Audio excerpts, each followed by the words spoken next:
Sometimes when I finish a quilt and look at it after the binding is sewn on, I find that the quilt needs a bit of something to brighten it up.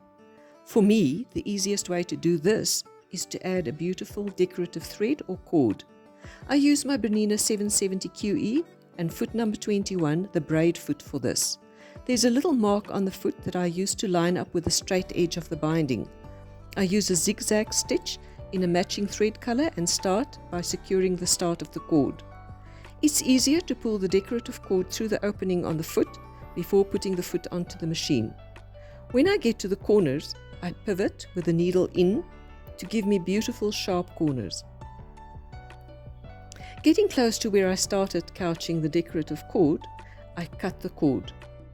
I sew quite close to the cut end before I cut the end piece of the cord, but I make sure that I don't cut too much off or my ends won't meet.